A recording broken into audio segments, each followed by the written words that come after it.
When my mom asked me to come home for the holidays, it didn't sound like a favor. It sounded like love. She paid for the flight. She told me everyone missed me. She said it wouldn't be the same without me there. I didn't realize that by the time I landed, my role had already been decided, and that while they were planning their vacation, I was being placed exactly where I'd always been. I got the call on a Tuesday afternoon in early November. My mother's voice came through bright and warm, the way it always did when she wanted something but hadn't said it yet. "Baby, we want you home for Thanksgiving this year. It's been too long." I stood in my apartment kitchen, phone pressed to my ear, looking at the calendar stuck to my refrigerator. 2 years. That's how long it had been since I'd been back for the holidays. Work had been the excuse the first year, a bad cold the second. Both true enough, but not the whole truth. The truth was harder to name. It lived somewhere in the space between obligation and resentment, in the gap between what family meant and what it cost. But I didn't say that. I never said that. "I don't know, Mom. It's expensive to fly out right now, and we'll pay for your ticket," she said, cutting me off gently. "Your father and I already talked about it. We miss you. The kids miss you. It wouldn't be the same without you here." Before we dive in, I want to ask you something. Where in the world are you listening from? Drop your city or country in the comments. I love seeing how far our community reaches.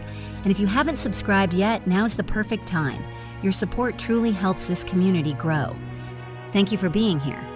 Something in my chest loosened at that. The kids, my niece and nephew, 7 and 9 now. I'd only seen them in pictures for months, growing up in pixels on my phone screen.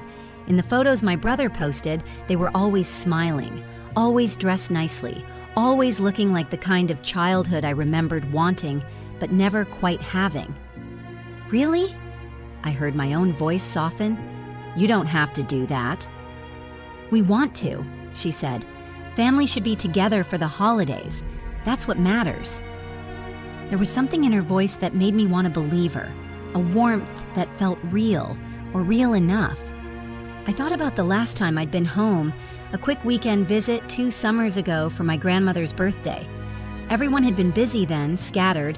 We'd eaten cake, taken photos, and I'd left feeling like I'd traveled 600 miles to sit in the same room with people who were already somewhere else in their minds.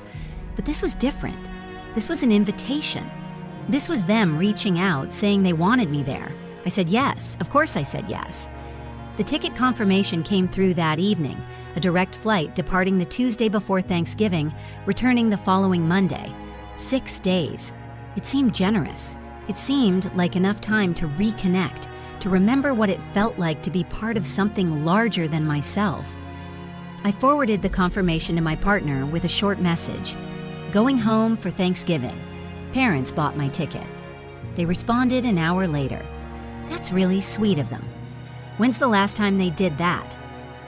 I stared at the message for a long time before typing back, "Never." That should have meant something to me, should have raised a question, but I was already imagining it. The warmth of my mother's kitchen, the sound of my niece's laugh, the feeling of being someone's daughter instead of just someone living alone in a city where everyone was from somewhere else. I told myself it was a gift. I told myself they missed me. I told my coworkers about it the next day during lunch, sitting in the break room with my sad desk salad. "My parents are flying me home for Thanksgiving," I said, and heard the pride in my own voice. "That's nice," someone said. "Family time." "Yeah," I agreed. "It's been a while." I didn't tell them about the guilt that came with those 2 years away. Didn't mention the messages from my mother about how she barely saw me anymore, how I was missing watching the kids grow up, how family only got smaller as you got older. Didn't talk about the way my brother had stopped calling unless he needed something, a reference, advice about a work problem, someone to Venmo him $40 for gas. The weeks leading up to the trip felt different than usual. I found myself looking forward to it in a way I hadn't expected. I went shopping for small gifts for the kids. I bought a new sweater that would be warm enough for late November weather back home. I called my mother twice just to chat, something I hadn't done in months. "We're so excited," she kept saying. "It's going to be wonderful having everyone together. Everyone. The words sat warm in my chest. I requested the time off work. When I did, my boss asked if I was doing anything special. Going home, I said, on spending time with family. That sounds perfect, she said. You've been working so hard, you deserve a break. A break? Yes, that's what it would be. A break from the constant forward motion of my life here, where I was always working or planning or trying to get ahead. A break from being alone with my thoughts, alone with my partner, alone in the particular way you can only be alone in a big city. I packed my suitcase 3 days early.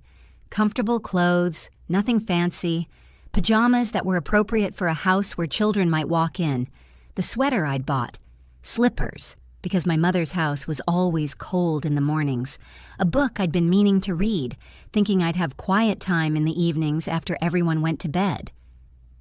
My partner helped me check that I had everything. You seem happy, they said. I am, I said, and meant it. The night before my flight, we ordered takeout and ate on the couch, watching something neither of us paid attention to. They asked if I was nervous. About what? I don't know. Seeing everyone. It's been a long time. I thought about it. Maybe a little, but mostly I'm just looking forward to it. They nodded but didn't say anything else. Later, I would remember that silence, the way they'd looked at me like they wanted to say something but had decided against it. The morning of my flight, I woke up early, too anxious, excited to sleep. My partner drove me to the airport, kissed me goodbye at the curb, told me to have a good time. I'll text you when I land, I said. Be patient with them, they said. Remember, it's only 6 days.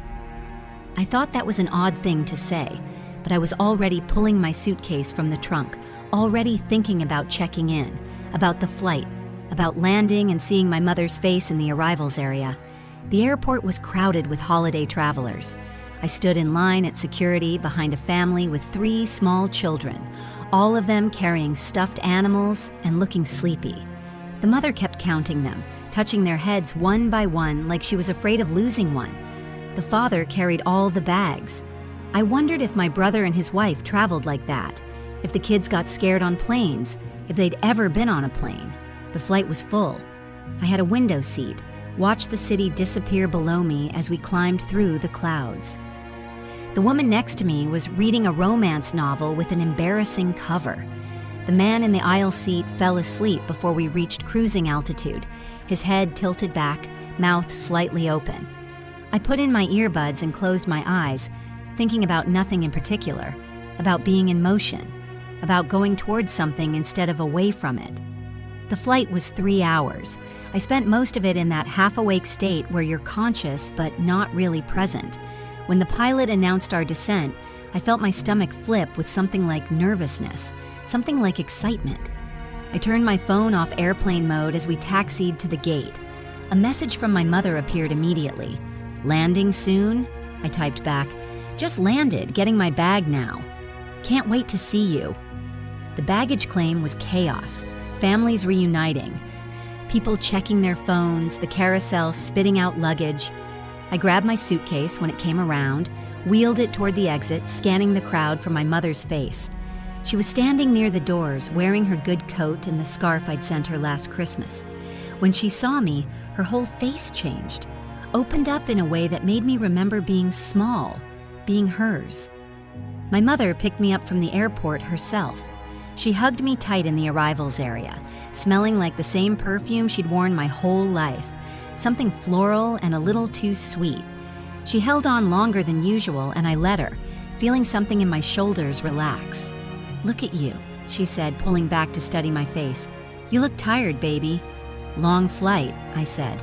Well, you can rest at home. I made up your old room. We walked to the parking garage together, her pulling my suitcase even though I told her I could manage it. She asked about the flight, about my partner, about work. I answered in the vague, general way you do, when the real answer would take too long to explain. The drive from the airport took 40 minutes through familiar streets. Everything looked smaller than I remembered, but also exactly the same. The same gas stations, the same shopping centers, the same billboards advertising injury lawyers and furniture sales. We passed my old high school, its parking lot full of cars that looked too new to belong to teenagers. "Your brother's doing well," my mother said, unprompted. "He got a promotion last month. More responsibility, but the money's better." "That's good." His wife is working a lot too. They're both trying to save up, for a bigger place. The kids are getting older, need more space. I nodded, watching the neighborhoods change as we got closer to home. The houses getting smaller, closer together, the lawns less maintained, the cars older. "They work hard," she continued, "both of them. Sometimes I worry they work too hard, barely see those babies." There it was, that word, babies. Even though they were 7 and 9, even though they were in school all day, had homework and friends and their own personalities, they were still babies in my mother's mind, still needing something she thought they weren't getting enough of. "I'm sure they're doing their best," I said. "Oh, I know they are. I'm not criticizing." She glanced at me, then back at the road. "I just think kids need more than 2 parents who are always at work, They need family around. They need to know people care about them." I didn't respond. I was watching a dog in someone's yard, barking at our car as we passed. The house looked the same as it always had. Same beige siding, same front porch with the rocking chair my father never sat in, same wreath on the door that my mother put up every year the day after Halloween. The sight of it did something to me, made me feel young in a way that wasn't entirely comfortable. Inside, the furniture had been rearranged slightly, but everything else was familiar. The same photos on the walls, my school pictures, my brother's wedding, the kids as babies, the same Afghan draped over the back of the couch, the one my grandmother had crocheted before her hands got too stiff with arthritis, the same smell of whatever she'd been cooking, probably some variation of the same meals she'd been making my whole life. My father was in the living room watching television. He stood when we came in, gave me a quick hug, asked about my flight. He was wearing his house clothes, old sweatpants and a t-shirt that had seen better days.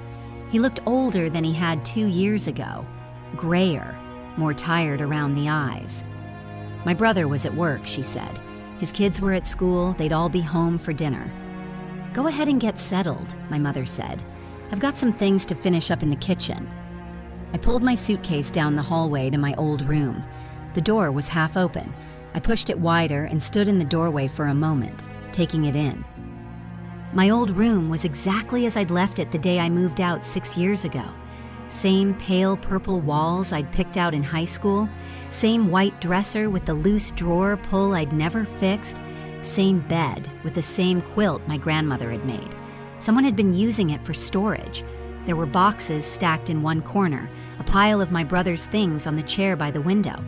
But the bed was made fresh, the pillows fluffed, and there was a clean towel folded at the foot of it.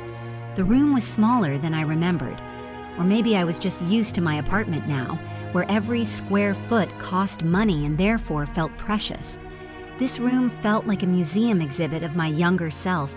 The books on the shelf I'd read in high school, the jewelry box I'd gotten for my 16th birthday, the corkboard still tacked with photos of friends I barely kept in touch with anymore. I sat down on the edge of the mattress and felt something I hadn't expected. Not quite relief, but close to it. A sense of being held, maybe. Of not having to be the only one holding myself up.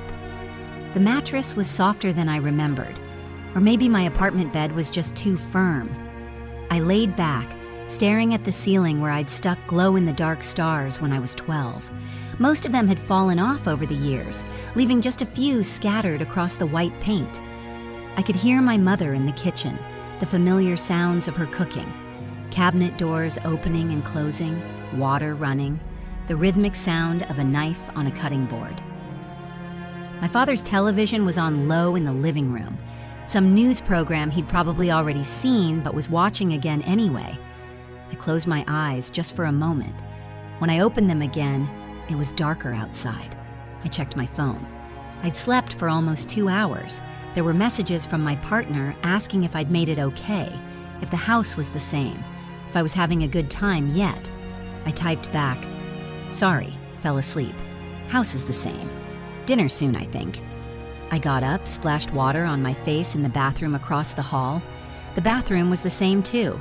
Same pink tile my mother hated but refused to pay to replace. Same mirror with the light that flickered when you first turned it on. Same smell of the potpourri she kept on the back of the toilet. In the kitchen, my mother was stirring something on the stove. She turned when she heard me. Good nap? Yeah, sorry, I didn't mean to sleep so long. You needed it. I told you, you look tired. She tasted whatever she was cooking. Added salt. Your brother called. He's picking up the kids from aftercare. Then they'll be here. Maybe another hour. Okay. I leaned against the counter. Can I help with anything? You can set the table if you want. We're eating in the dining room tonight since you're here. The dining room. We only ate there on holidays and special occasions. The everyday meals happened at the kitchen table or in the living room in front of the television. But I was a special occasion now, apparently. The daughter who'd come home after 2 years away. I found the nice plates in the cabinet where they'd always been, the cloth napkins in the drawer. I set the table for 6, me, my parents, my brother, his wife, and no. I counted again. The kids would eat too. I went back for 2 more plates, 2 more sets of silverware. Setting the table felt automatic, muscle memory from years of doing this same task. Plates here, forks on the left, knives and spoons on the right, napkins folded under the forks the way my mother liked, water glasses at each place setting. When I finished, my mother came in to inspect. She adjusted one of the napkins, moved a glass slightly to the right. Perfect, she said. It didn't last long. Dinner that night was loud in the way family dinners always are. My brother showed up with the kids, both of them shy at first until they remembered me, then climbing into my lap and talking over each other about school and friends and a new video game they wanted. My sister-in-law had to work late, my brother explained. She'd try to come by later in the week. My niece had gotten taller. She was wearing a school uniform, navy blue polo, khaki skirt, and her hair was pulled back in a ponytail that was starting to come loose. My nephew had a scrape on his knee that he wanted to show me, pulling up his pant leg to display the injury with pride. Does it hurt? I asked. Not anymore. It hurt when I got it, though. I fell off the monkey bars. You have to be more careful, my mother said from the kitchen doorway. One of these days you're going to break something. I'm careful, he protested. He's not careful, my niece said. He never watches where he's going. Do too. Do not. My brother sighed, already looking exhausted. Can you two not start, please? They stopped. But I could tell it was temporary. The kind of sibling bickering that was always just under the surface, ready to bubble up at any moment. We ate in the dining room as planned. My mother had made pot roast with potatoes and carrots, green beans on the side, rolls from the bakery section of the grocery store, the kind of meal that required multiple pots and pans, the kind she only made when it mattered. My mother kept putting food on my plate. You're too thin, she said, even though I wasn't.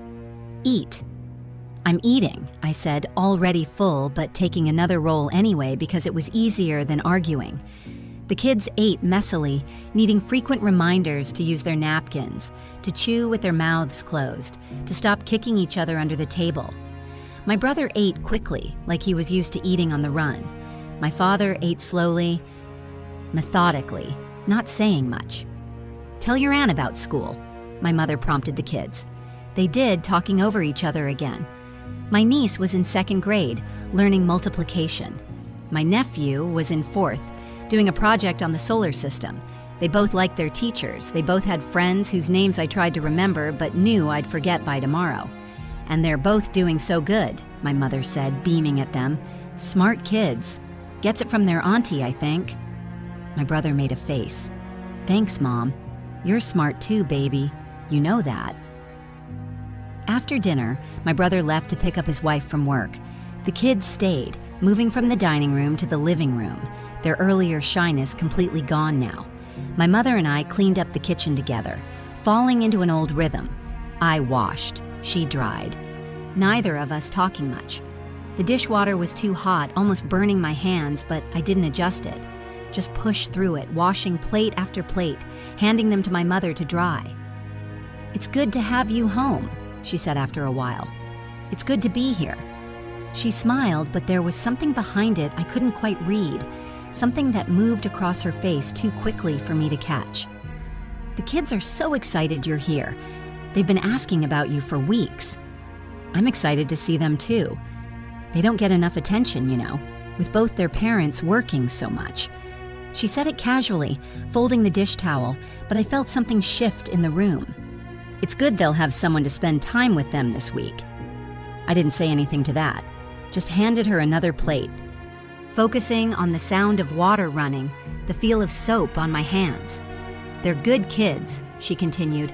"Just need someone to keep an eye on them, play with them a little. You know how kids are." I rinsed the serving platter, watched the suds swirl down the drain.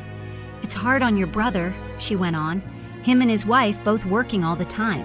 They're trying to get ahead, save up for a better place. But it means those babies are always shuffled around. Aftercare, the neighbor's house, here with us when they can be." I turned off the water, dried my hands on a towel hanging from the oven door. "I'm sure they're doing their best." "Oh, I know they are. Both of them are working so hard." She put the last dish away, closed the cabinet. "I just think it's nice for the kids to have their aunt around. Someone who has the time to really be present with them, There it was. Not a request, not a question. Just a statement of fact delivered with the assumption that I'd understand, that I'd agree, that I'd do what needed doing. I looked at her. She was smiling. That same warm smile she'd given me at the airport. "I'm here for 6 days," I said carefully. "I know, baby, and we're so grateful." She hung up the dish towel, straightened it so it hung evenly. "It's just going to be so nice having you here. The kids are going to love it." In the living room, I could hear my niece and nephew arguing over what to watch, my father's voice cutting in, telling them to figure it out or he'd turn it off entirely. The next morning, I woke up to voices downstairs, children's voices, high and excited. I rolled over, grabbed my phone from the nightstand, 7:45. I'd planned to sleep in, shake off the travel fatigue, ease into the day slowly, maybe have coffee with my mother, spend the morning catching up properly. I lay there for a moment, listening. Footsteps on the stairs, doors opening and closing, the television turning on. I pulled on a sweatshirt and went downstairs.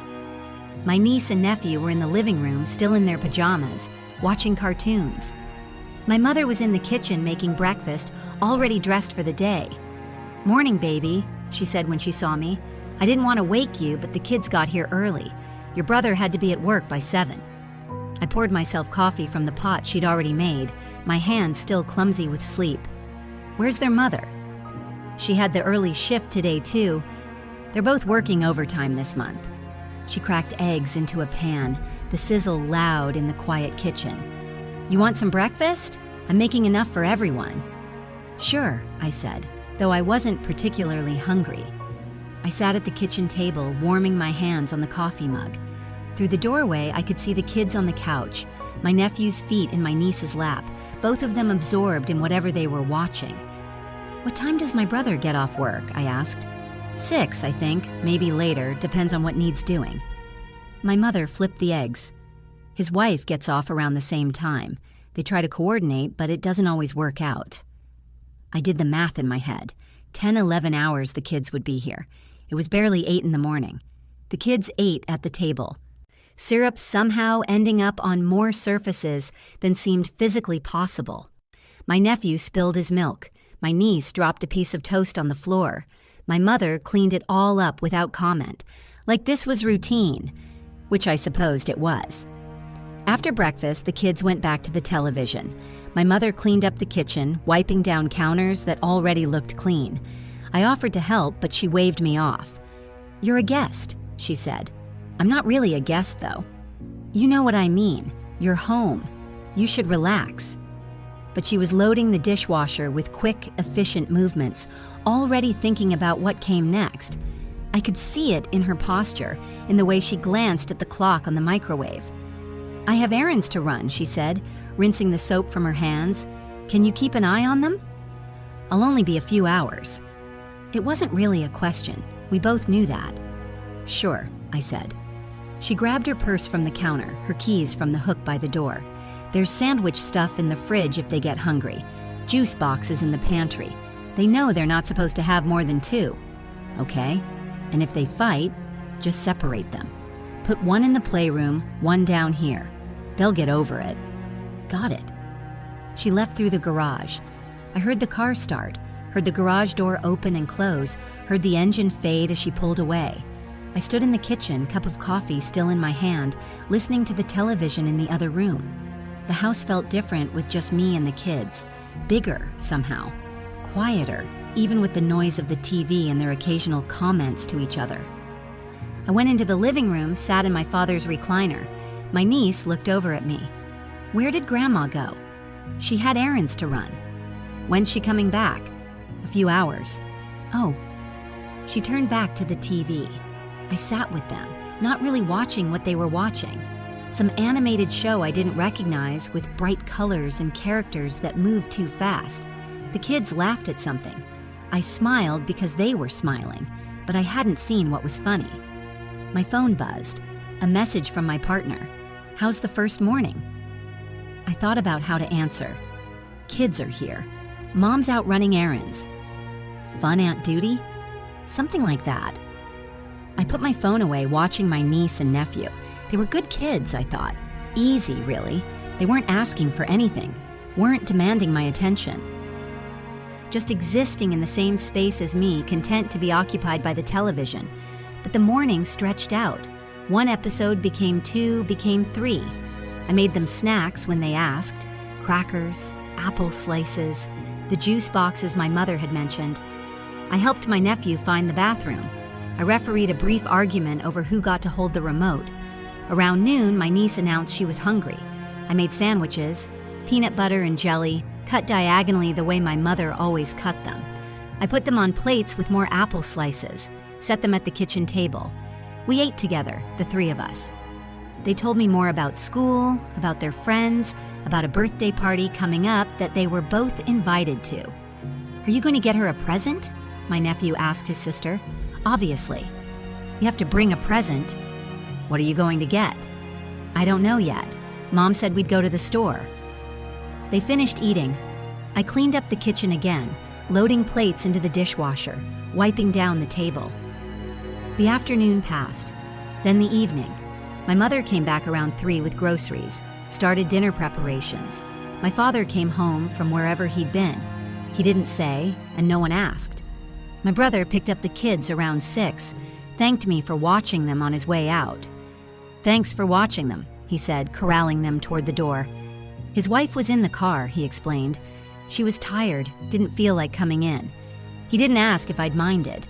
Didn't ask what we'd done all day, just gathered their things, backpacks they'd brought. A stuffed animal my niece had found in the playroom, and ushered them out. I closed the door behind him and stood in the empty house.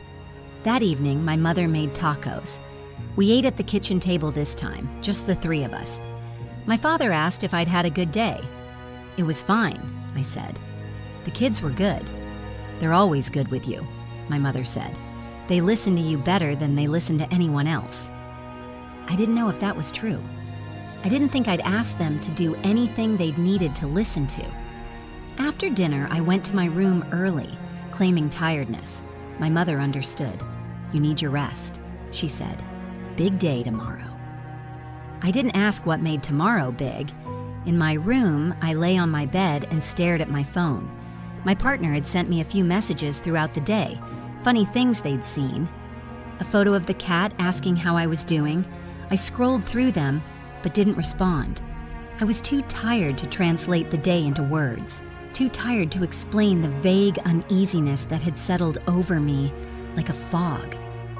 I fell asleep in my clothes, the lamp still on, the book I'd brought still unopened in my suitcase. Thanksgiving was 2 days away. The next morning, the kids were back at 7:30. This time, I was already awake. I'd heard the front door, heard my mother greeting them, heard their small feet on the stairs.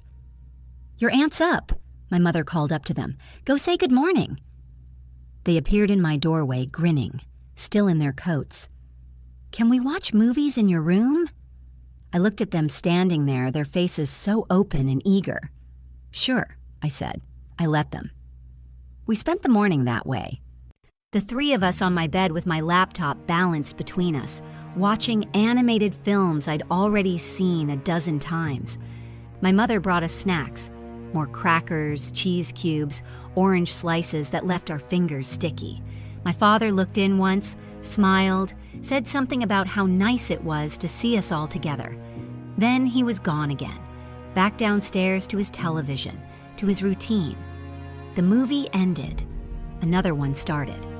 My nephew fell asleep halfway through, his head heavy against my shoulder. My niece kept watching, completely absorbed. Around lunchtime, my mother knocked softly on the door frame. "You want me to make them lunch?" "I can do it," I said. "You sure?" "Yeah," she nodded, but there was something in her expression. Satisfaction, maybe, or relief. I made them lunch, mac and cheese from a box. Carrot sticks they mostly ignored. We ate at the kitchen table again. They told me about the movie we just watched, explaining plot points I'd been sitting right there for. After lunch, my mother asked if I could take them to the park. "They've been cooped up all morning. They need to run around." The park was 6 blocks away. We walked, the kids racing ahead and circling back like excited puppies. It was colder than I'd expected. I zipped my coat up to my chin, shoved my hands in my pockets. The park was mostly empty. A few other kids on the playground, a couple of parents sitting on benches scrolling through their phones. My niece and nephew headed straight for the swings. "Push me," my nephew called. I pushed. First him, then her, then both of them together, walking back and forth between the swings until my arms ached. They played on the equipment while I sat on a bench, my coat pulled tight against the cold. I watched them climb and slide and hang from bars, their breath coming out in small clouds. They were laughing, their faces bright with the kind of unself-conscious joy that only children seemed capable of. An hour passed, then another. The sun was starting to sink lower, the temperature dropping with it. Other families were packing up, calling their kids, heading home. "Time to head back," I called. They complained, but came. We walked home in the near dark, their hands cold in mine even through our gloves. My mother had dinner waiting, leftovers from the night before, reheated. My brother and his wife showed up to eat, stayed for an hour, left with the kids. This time, his wife came in. She looked exhausted, her hair pulled back in a messy ponytail, her work uniform, scrubs, I realized, still on. "Thank you so much," she said to me. "I know you probably didn't come home to babysit." It was the first time anyone had acknowledged that. "It's okay," I said, because what else could I say? "They're good kids." "They are." She smiled, but it didn't reach her eyes. "I just wish we could spend more time with them ourselves, you know? But with both of us working..." She trailed off, the sentence unfinished but clear enough. They gathered the kids' things, coats, backpacks, the stuffed animal again. My nephew hugged me goodbye, his arms tight around my waist. My niece waved from the door, then they were gone, and the house got quiet again. "I'm going to turn in early," I said. "You must be exhausted," my mother said. Running around with those two all day. I didn't correct her. Didn't say I'd been doing it for 2 days now. Didn't ask when I'd get the family time I'd been promised, the connection I'd flown 600 miles for. In my room, I sat on the edge of my bed and looked at my phone. My partner had texted asking if I wanted to video call. I typed back, "Too tired tonight. Tomorrow?" They sent back a heart emoji. I changed into pajamas, washed my face, climbed into bed. Outside, I could hear the neighborhood settling in for the night. A dog barking, a car door slamming, the distant sound of someone's television through an open window. I thought about tomorrow, Wednesday, the day before Thanksgiving. Surely the kids wouldn't be here tomorrow.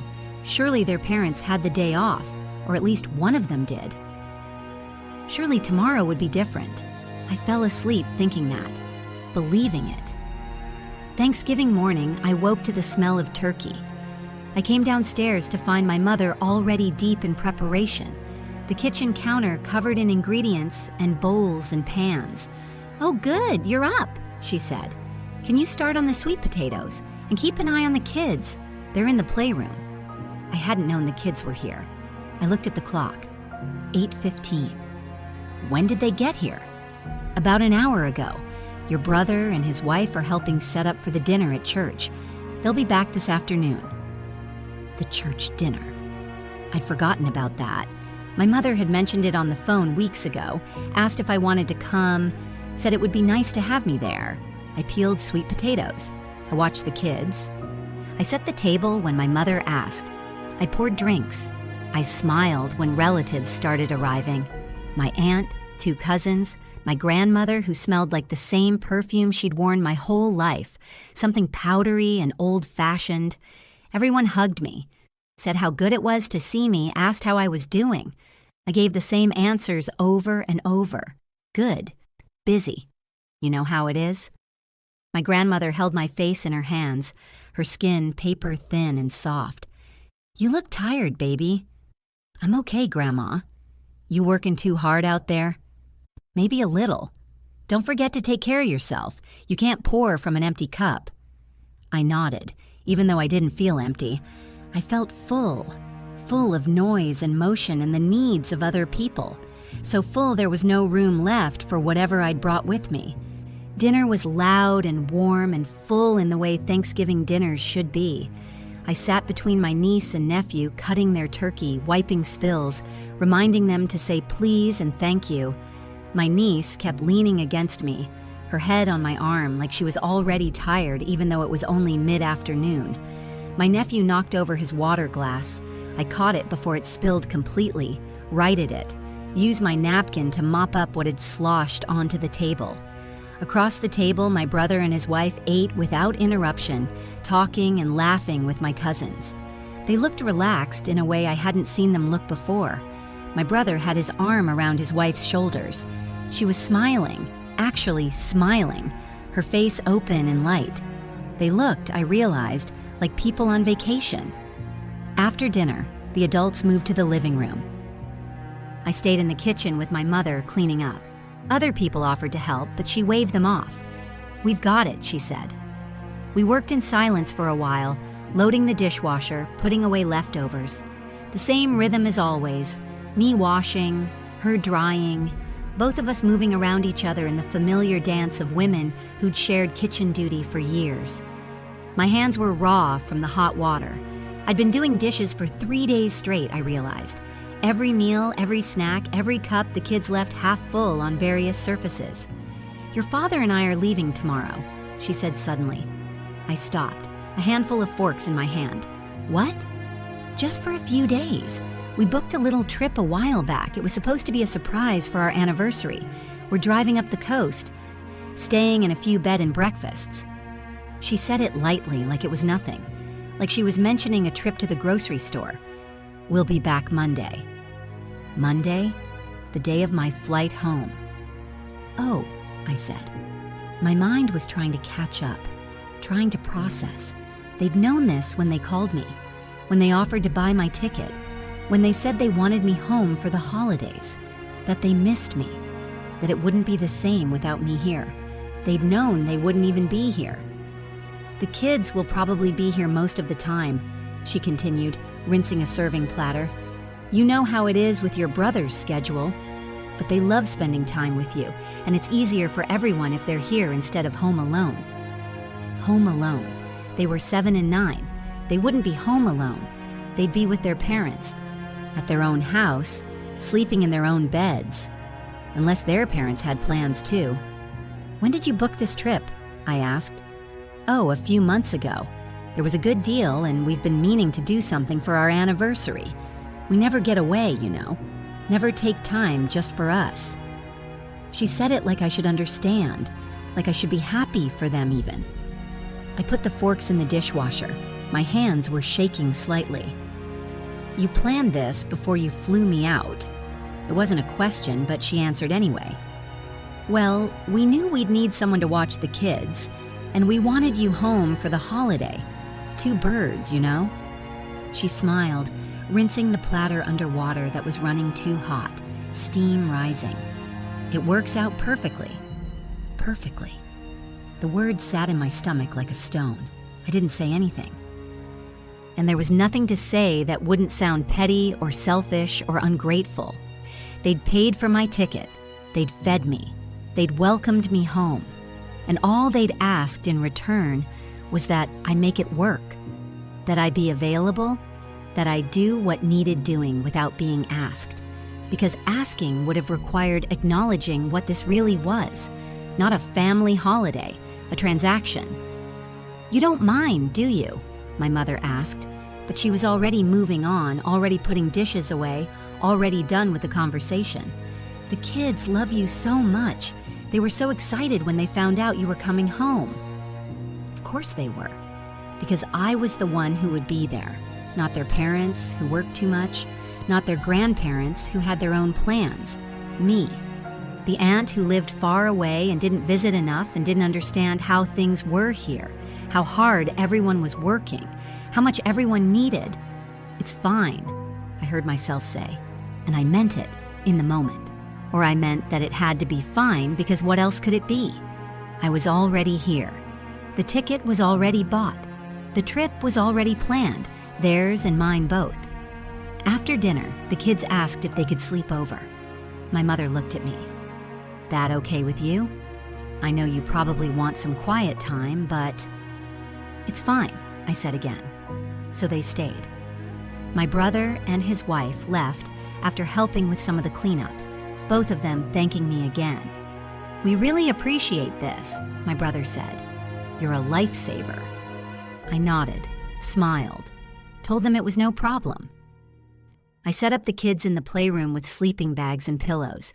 They wanted to watch another movie, so I turned on something they'd already seen twice that day, something they could fall asleep to. I sat with them in the dark room, the glow of the screen flickering across their faces. My nephew fell asleep first, his mouth open, one arm thrown across his sister. My niece lasted another 20 minutes before her eyes drifted closed.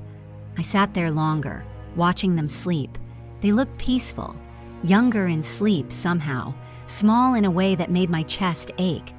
This wasn't their fault. That's what I kept thinking. None of this was their fault. I got up quietly, turned off the movie, pulled their blankets up higher. They didn't stir. I stood in the doorway for a moment, watching them breathe. Then I went to my room and closed the door. My parents left the next morning before I woke up. I found a note on the kitchen counter in my mother's handwriting. "Kids will be here around 8.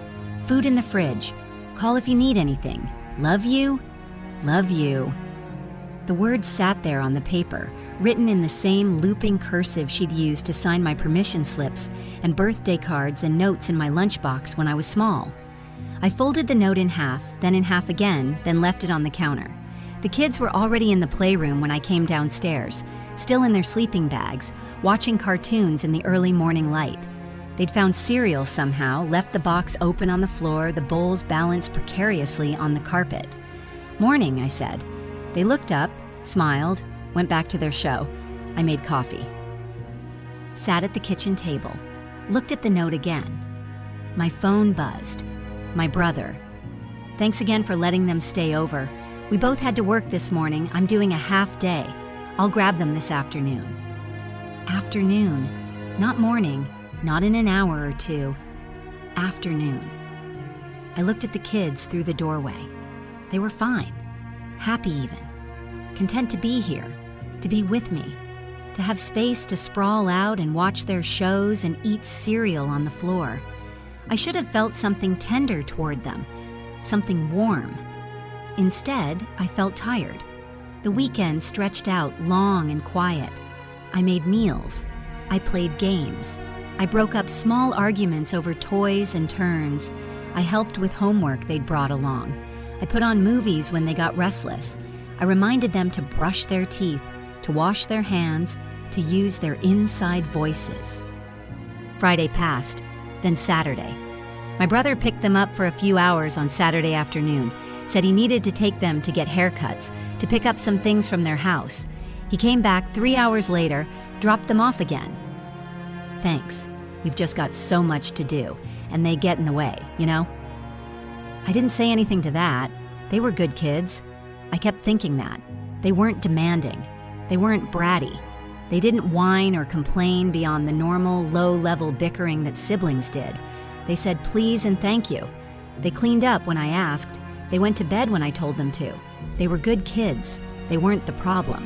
Saturday evening, after I'd put them to bed in the playroom again, I sat in the kitchen with my phone.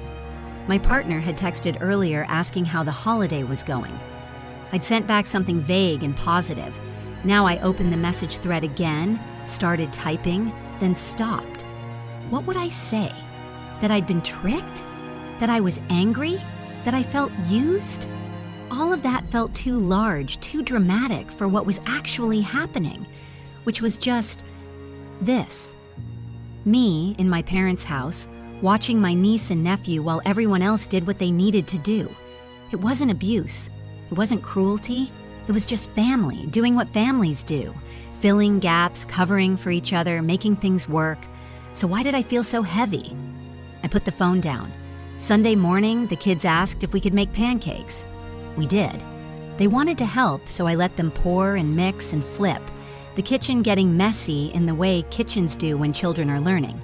Batter on the counter, flour on the floor, dishes piling up in the sink. We ate at the table together, syrup everywhere. They talked about going back to school on Monday, about a project my nephew had to finish, about a friend my niece was having over sometime next week. "When are you leaving?" my nephew asked suddenly. "Monday." "Tomorrow?" He looked stricken. "Yeah, baby, I have to get back to work." "But you just got here. I've been here almost a week." "It doesn't feel like it." My niece was quiet, pushing pancake around her plate. "Are you going to come back soon?" "I don't know. Maybe." "For Christmas?"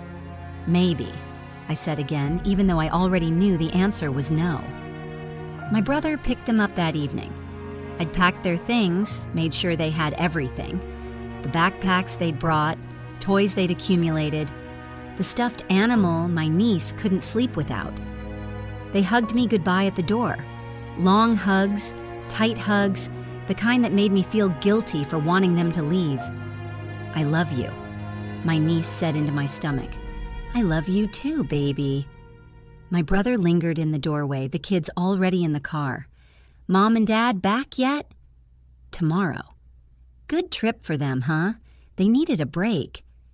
He shifted the backpacks on his shoulder. "Thanks again for doing this. I know it probably wasn't what you expected when you flew out, but it means a lot, to all of us." He said it sincerely, like he meant it, like he had no idea what he was thanking me for, what it had cost me, what I'd given up. I closed the door behind him and stood in the empty house. That's when it hit me, really hit me, standing there in the silence. This wasn't new. It wasn't about this visit, this weekend, these kids. The realization came slowly, then all at once, like water that had been rising for years, finally cresting over a dam. I'd been the one they called when something needed doing for as long as I could remember. The one who stayed late to help clean up after family dinners. The one who took the smaller piece, the later shift. The uncomfortable middle seat on long car rides. The one who sent money when my brother's car broke down, when my mother needed help with the electric bill, when someone's transmission went or someone's rent was short. I'd helped my brother move 3 times. I'd driven my mother to medical appointments when my father couldn't get off work. I'd watched the kids overnight when they were babies, and my brother and his wife just needed sleep, needed a break. Needed someone to hold the pieces together for a few hours, and I'd done it all without being asked. Or worse, I'd been asked in that particular family way where it wasn't really asking, where the need was just presented as fact and your help was assumed, and saying no would have meant you were selfish, ungenerous, not the person they'd raised you to be. I was the strong one, the capable one, the one who had her life together, who'd moved away and made something of herself, who didn't need anything from anyone. And because I didn't need, I could give. I was supposed to give. It was expected. It was my role. But standing there in my parents' quiet house, looking at the toys still scattered in the playroom, the dishes still in the sink from the kids' breakfast, the note from my mother still on the counter, I couldn't remember the last time anyone had asked what I needed, if I was tired, if I had my own plans, my own life, my own limits. I couldn't remember because no one had asked. When had I become this? The person everyone leaned on but no one thought to support. The person who was always available because they'd made their availability the condition of being loved. I thought about my mother's call 6 weeks ago. "We want you home for Thanksgiving. We'll pay for your ticket. We miss you." Had she missed me? Or had she missed what I could do? I thought about the kids arriving at 7:30 that first morning before I'd even had coffee. The casual way my mother had said she had errands, asked me to watch them, like it was obvious I would, like there was no other possibility. I thought about the trip they'd planned months ago. The anniversary getaway they'd booked before they ever called me. The way my mother had said it worked out perfectly, like my presence here was just a convenient solution to a problem I hadn't known existed. I thought about my brother thanking me over and over for something he'd never actually asked me to do, just assumed, just expected. And I thought about myself, the daughter, the sister, the aunt, who'd said yes to all of it because saying no felt impossible. My phone rang, my mother, calling from wherever they were. Some bed and breakfast with ocean views, probably. Some quiet place where they could sleep in and have leisurely breakfasts and take walks without anyone needing them. I let it ring. She called again 10 minutes later. This time I answered. "Hi, baby, just wanted to check in. See how everything went." "Fine," I said. "The kids weren't too much trouble?" "They were fine." "Good, good. They're such good kids." A pause. "We're on our way back now. Should be home around noon tomorrow. You'll still be here, right? Your flight's not until the evening." "Yeah, I'll be here." "Perfect, we'll see you soon. Love you." She hung up before I could respond. I stood there holding my phone, looking around the house. At the photos on the walls of a family that looked happy in freeze frames. At the Afghan my grandmother had made, draped over the couch where my father watched television every night. At the kitchen where my mother had fed me for 18 years. Where she'd taught me to cook. Where we'd stood side by side doing dishes 1,000 times. This was home. These were my people. This was family. So why did it feel like drowning? My parents came home Monday morning, cheerful and rested. My mother hugged me in the doorway, smelling like salt air and unfamiliar soap from wherever they'd stayed. "How was it?" I asked. "Oh, it was wonderful. So peaceful. We should do it more often." She moved past me into the house, setting down bags, looking around like she was reacquainting herself with the space. "Everything okay here?" "Fine." "The kids weren't too much?" "They were fine." "I knew we could count on you," she said. That phrase, count on you, like I was a thing, not a person, a resource to be used when needed. My father came in behind her, carrying the rest of their bags. He nodded at me, said I looked well, asked if I was all packed. "Yeah," I said. Good, good. We'll get you to the airport in plenty of time." We had lunch together, just the three of us. Sandwiches made from Thanksgiving leftovers. My mother talked about their trip, the places they'd stayed, the food they'd eaten, the other couples they'd met. My father added details here and there, but mostly let her talk.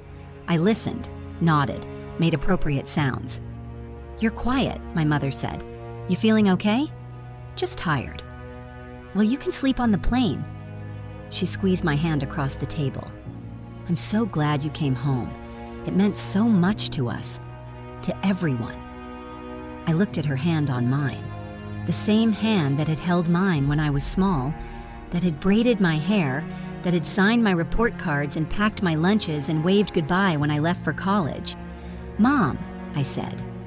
Did you plan that trip before or after you called me? She pulled her hand back just slightly. What? Your anniversary trip. When did you book it? She glanced at my father, then back at me. I don't understand what you're asking. I'm asking if you invited me home because you wanted me here or because you needed someone to watch the kids while you were gone. The kitchen got very quiet. That's not fair, she said finally. We did want you here. We did miss you. But you also needed a babysitter. We needed family, she said. Her voice had changed, gone cool. There's a difference. Family helps each other. That's what family does. Family asks, I said. Family doesn't just assume. We didn't assume anything. You said yes. No one forced you. You didn't tell me you'd be gone. You didn't tell me I'd be watching the kids for 4 days straight. You just let me show up and then... I stopped. I was getting loud, getting emotional, and that wasn't how we did things in this family. We didn't yell. We didn't make scenes. We just quietly expected things from each other and quietly resented it when those expectations weren't met. My father cleared his throat. I think everyone's tired, long week. I'm not tired, I said. I'm just... But I didn't know how to finish that sentence. What was I? Angry? Hurt? Disappointed? All of those things, and none of them quite right. My mother stood up, started clearing the plates even though we weren't finished eating. I think you're being unfair. We paid for your ticket. We fed you. We gave you a place to stay. And all we asked was that you spend some time with your niece and nephew who love you and never get to see you. That's not all you asked. Then what? What else did we ask that was so unreasonable? I looked at her, standing at the sink with her back to me, her shoulders tight with hurt or anger or both. What had they asked? Nothing, really. That was the problem.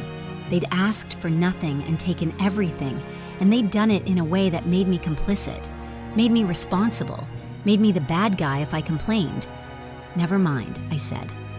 I went to my room, closed the door, sat on my bed with my already packed suitcase beside me. My father drove me to the airport a few hours later. We didn't talk much. When he pulled up to departures, he handed me 2 20s. For food, he said, travel safe. I took the money because refusing it would have required an explanation I didn't have the energy to give. Tell your mother goodbye for me, I said. You didn't say goodbye? I did, just tell her again. He nodded, looked like he wanted to say something else, then didn't. I got out of the car, pulled my suitcase from the trunk, and walked into the airport without looking back. The flight home was smooth. My partner picked me up from the airport, asked how it went, listened while I gave them the broad strokes. I was tired. The kids were sweet. My parents looked good. Did you have a good time? They asked. I looked out the window at the familiar streets of my neighborhood, the lights of the city starting to come on as evening settled in. I don't know, I said. Back in my apartment, everything was exactly as I'd left it. Same dishes in the drying rack, same book on the coffee table, same life waiting for me to step back into it. But I felt different. Or maybe I'd always felt this way and had just been better at ignoring it before. The weeks after Thanksgiving passed normally on the surface. Work, home, the routine of my own life. I went to the gym. I made dinners with my partner. I watched shows in the evening, did laundry on Sundays, paid bills, answered emails. But something had shifted. My mother called once to thank me again. I let it go to voicemail, listened to the message later. Her voice was warm, affectionate. Just wanted to say thank you again for everything. The kids are still talking about all the fun they had with you. It really meant a lot to us that you were there. Call me when you get a chance. I didn't call back. My brother texted a week later. Kids keep asking when you're coming back. You really made an impression. I read the message but didn't respond. Another text a few days after that. Everything okay? I typed and deleted several responses. Finally settled on, yeah, just busy. He sent back a thumbs up. My mother tried calling again, then again. After the 4th unanswered call, she left a longer message. Her voice was different this time, confused, maybe a little hurt. Baby, I don't understand why you're not calling me back. If I did something to upset you, I wish you'd just tell me. We're family. We should be able to talk about things. But we couldn't talk about things. That was the problem, because talking about things would require me to say things she didn't want to hear.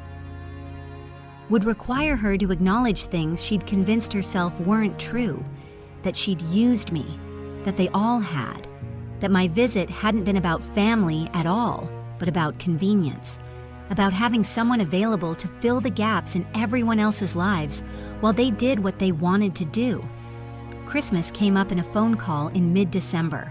I'd finally answered, unable to avoid her forever. "You're coming home, right? The kids are already asking." I was at my kitchen counter chopping vegetables for dinner. I put down the knife, looked at the cutting board, at the pile of carrots turning soft at the edges. "I don't think so," I said. "What do you mean? It's Christmas." "I know, but I think I'm going to stay here this year." There was a pause. "Is something wrong?" "No. I just need a quiet holiday." "But we're your family." "I know." Another pause, longer this time. I could hear her breathing on the other end of the line. Could imagine her in the kitchen I'd just left a few weeks ago, holding the phone to her ear, trying to understand. "Well," she said finally, her voice cool now, distant. "If that's what you want." "It is? I'll let everyone know."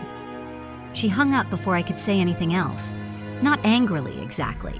Just done. Finished with the conversation. Finished with whatever version of me she'd been talking to. The guilt came immediately, heavy and familiar. I put my phone face down on the counter and went back to chopping vegetables, but my hands were shaking. Was I being selfish, unreasonable, ungrateful, or was I just finally putting myself first? My brother called an hour later. "Mom said you're not coming for Christmas." "That's right. Why not?" "I need time to myself." "Time to yourself?" He said it like the words didn't make sense, like they were in a language he didn't speak. "When did you get so selfish?" And there it was, the word I'd been waiting for. Selfish.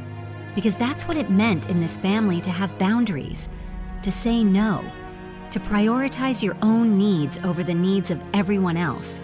It meant you were selfish. I should have argued, defended myself, explained that I'd given up 6 days to watch his kids while everyone else did what they wanted, that I'd been invited home under false pretenses, that I was tired of being the one everyone leaned on without anyone thinking to ask if I needed support too. But I was tired of explaining. "I'm sorry you feel that way," I said, and hung up. The messages came over the next few days.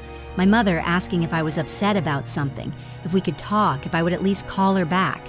My brother saying the kids were disappointed, that they didn't understand why I wasn't coming. My aunt weighing in. How had she even gotten involved? Saying family was supposed to be there for each other, that we only had each other in this world. Someone, I think one of my cousins, sent a long text about how blessed we were to have each other, how life was short, how we'd regret missing these moments when it was too late. I read them all. I didn't respond to most of them. The ones I did respond to got short, non-committal replies. "I appreciate your concern. I'll think about it. I hope you have a good holiday." I didn't explain myself. Didn't justify, didn't apologize. Because I was learning something I should have learned years ago. No is a complete sentence. Christmas came and went. I spent it with my partner and 2 of their friends, eating too much and watching bad movies and sleeping in. It was quiet. No one needed anything from me. No one expected me to be anyone other than who I was in that moment. We exchanged small gifts on Christmas morning. My partner gave me a book I'd been wanting, a soft blanket, a candle that smelled like pine trees. I gave them a sweater, some fancy coffee, a playlist I'd made of songs that reminded me of them. It was simple, easy, uncomplicated by obligation or expectation or the weight of family history. It was the most peaceful Christmas I'd had in years. My mother stopped calling after that.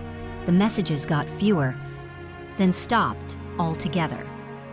My brother unfriended me on social media sometime in January, a small petty thing that still stung when I noticed it.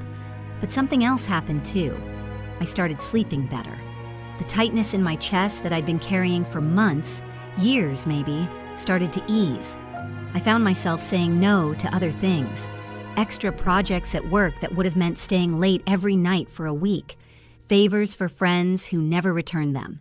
Invitations to events I didn't actually want to attend. I started asking myself a question I'd never asked before. What do I want? Not what did everyone else need from me. Not what was I supposed to do. Not what would make me a good daughter, a good sister, a good aunt. Just, what do I want? The answers came slowly. Small things at first. I wanted mornings where I could drink my coffee in silence.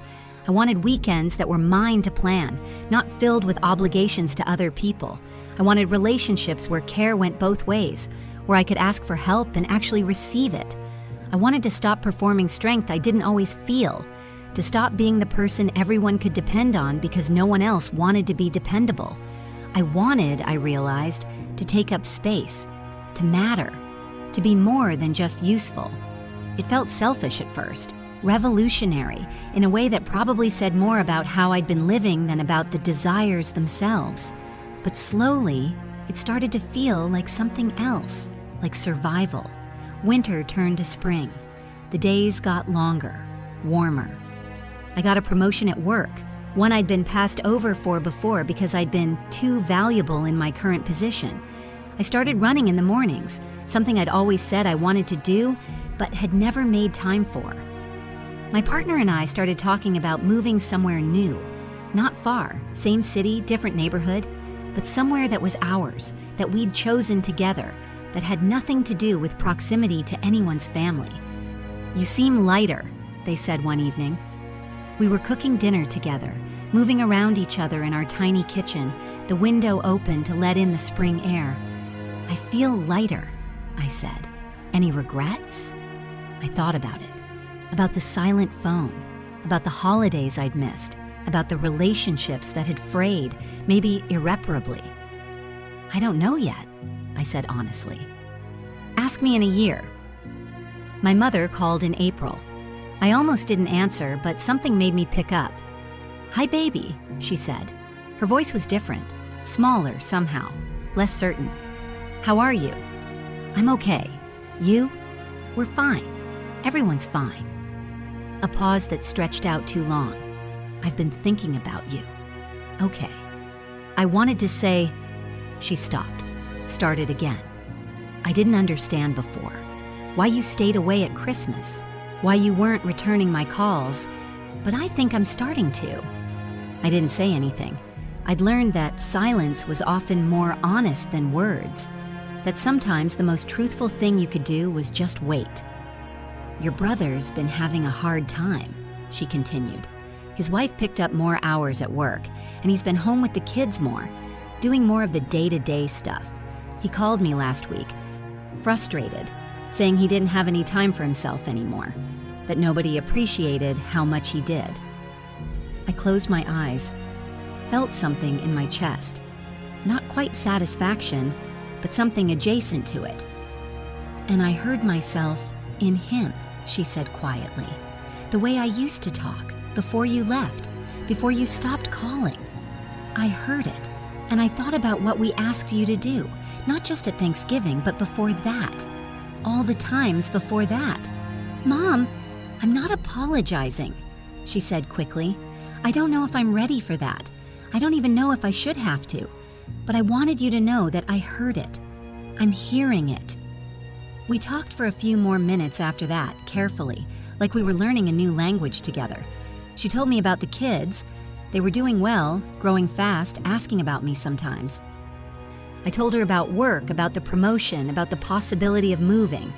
"That sounds good," she said. "You sound good." "I am good. I'm glad." When we hung up, I felt something I hadn't felt in months. Not quite forgiveness. I wasn't ready for that, didn't know if I'd ever be. Not quite reconciliation either. But not anger, not anymore. I sat in my apartment as the afternoon light shifted across the floor, painting everything gold, and I thought about family, about the weight of obligation and the cost of peace, about how sometimes the people who love you are also the people who take from you, not because they're cruel, but because they've learned you'll always let them. Because you've taught them that. By always being available, by always saying yes, by making your love conditional on your usefulness. And I thought about the person I'd been when I got on that plane last November, the one who said yes because no felt impossible, the one who believed that being needed was the same as being loved. I didn't miss her. Outside, I could hear the city moving, people going about their lives, their own complicated relationships with their own complicated families. I had dinner plans with a friend later, a book I was halfway through on my nightstand, a partner who asked me what I needed and waited for a real answer. I had my own life, finally, fully. It had cost me something to get it. I knew that. Maybe it had cost me more than I'd wanted to pay. Maybe it had cost me relationships that could have been different if I'd set boundaries earlier, if I'd been braver sooner, if I'd learned to say no before the resentment built up like water behind a dam. But sitting there in my quiet apartment, feeling the lightness in my chest where the weight used to be, I couldn't bring myself to regret it. I'd gone home for the holidays and learned something I'd needed to know for a long time. Not every door you close is one you have to open again, and some of the heaviest things we carry are the ones we were never meant to pick up in the first place.